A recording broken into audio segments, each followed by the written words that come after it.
My name is Benjamin Teye Larweh. I'm from Nubi in the eastern region of Ghana. Nubi is about 2 kilometers or so from Cocoa Research Institute of Ghana. Yes, that's the village. That's where I was born. That was where I was bred. And that was where I had my basic education. Yes. So that's where I come from, Nubi. In fact, we call it Achimtafo Nubi. Yes, currently, I work with COCOBOD as a principal public affairs officer, and I am a typical cocoa farmer.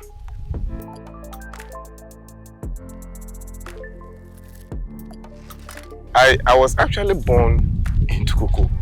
So where the village in which I was born, which is Nubi, in Nubi there is another village, a sub-village. So if this is the village and there is a sub-village, now you can imagine what that sub-village is. It's in the bush, in the cocoa farm. We call it Yokono. Yokono. And that was where I was born, in the cocoa farm. So I was introduced into cocoa farming at a very young age because both parents are cocoa farmers. But I actually got my own land and I started my cocoa farming in 2012.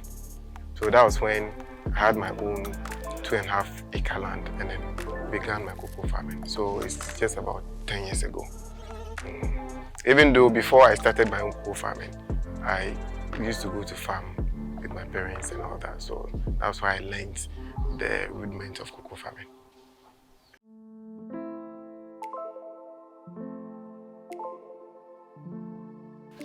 Cocoa farming is a good business. It's lucrative because it is a produce that has ready market.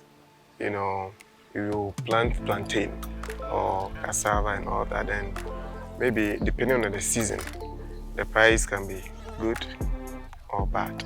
Or sometimes you even get anybody to buy at all. The cocoa has ready market. So far as you have the beans and it satisfies the quality requirement of COCOBOD, we have a lot of LDCs available that will buy. So that is one. Now a bag of cocoa, which is 64 kilos, is 660 Ghana cedis. So if I'm able to harvest 5 bags at a time, multiply it by the amount, and it's cool.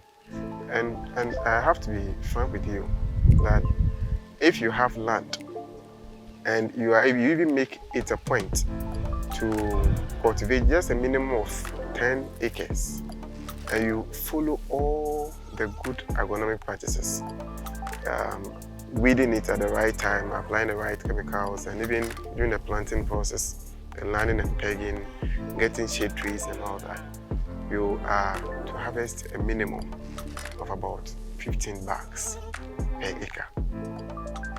Yes, about 15 bags per acre. That is if you follow all the things that Craig and Ched are teaching us, then about 15 bags per acre. Multiply 15 bag, or 15 times 10.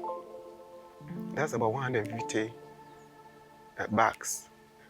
Multiply 150 by 660. That is the amount of money you are likely to make in a year.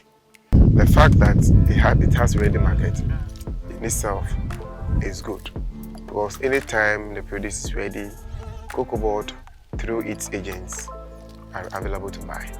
That's one. 2, mostly the prices are fixed.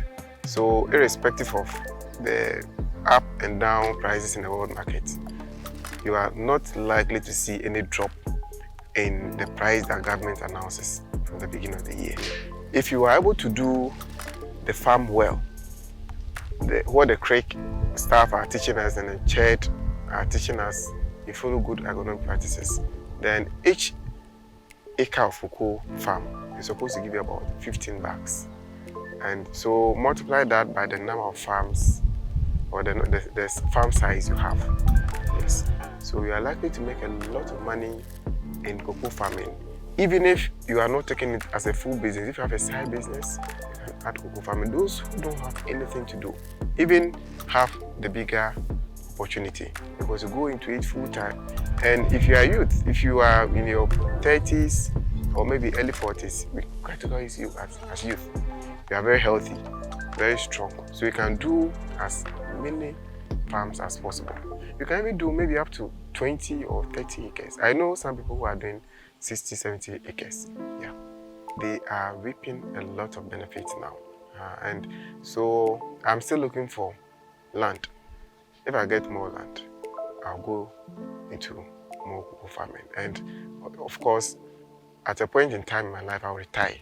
At 60 years, I'm no longer in active service, and I have my cocoa farm to take care of me, take care of my family, and all that. So it is a good thing. Cocoa farming is a good thing that I will urge anybody who has land to go into it.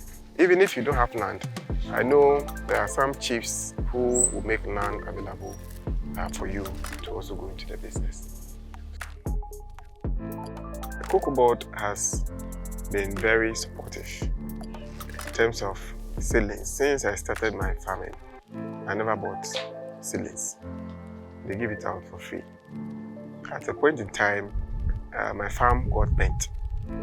Yes, my neighbor set fire and then it entered my farm. So about half of the farm got burnt. So they gave me seedlings to replant. And every year, if you need seedlings, you go to them, they give you. And even the fertilizer and other chemicals that we use, the fertilizer is subsidized. And then we are giving chemicals to spray, the mass spraying. You know, COCOBOD does it for free, and then we are also supposed to do some. You know, and they give us free extension services. The extension agents are all over the place. So if you have any problem, the little problem you have on your farm, if you call them, they'll come and look at it and advise. You know. And so COCOBOD has been very good.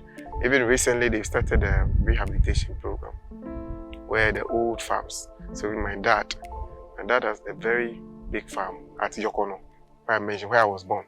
Yes, the farm was there before I was born, and I'm more than 40 years now. So, of course, it's moribund. Yeah. So, he's benefiting from the rehabilitation program, where they will cut the entire farm, replant it for free, and they plant plantain and all that, which all goes to the farmer for free. You know, so COCOBOD is supporting the cocoa farmer, and I believe that anybody who is interested in going into the business, just contact them and they are good to go. What I like most about them is the extension attention. They give you a lot of attention when it comes to extension services. Yeah.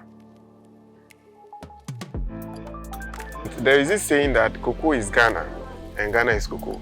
So in every aspect of my life, I need cocoa.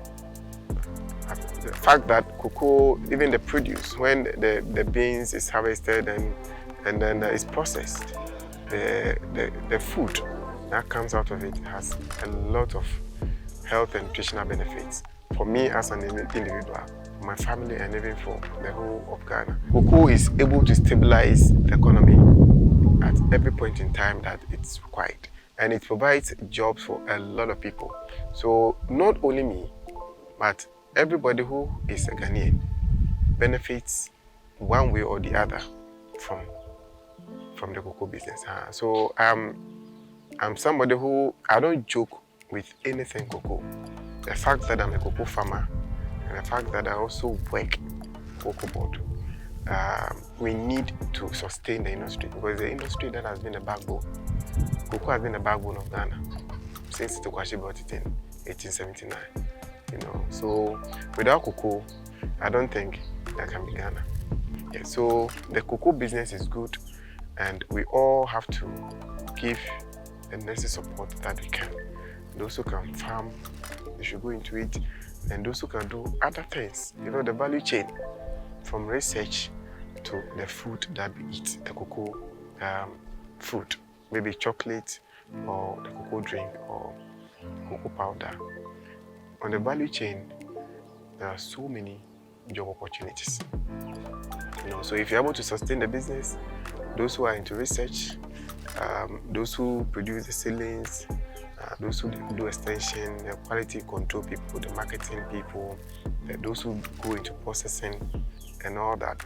You go to Accra, you see a lot of people retailing chocolate and other cocoa products in the market. So it means that without cocoa, those things are not available. So a lot of people, in fact, everybody, in one way or the other, no matter where you belong, you benefit from cocoa.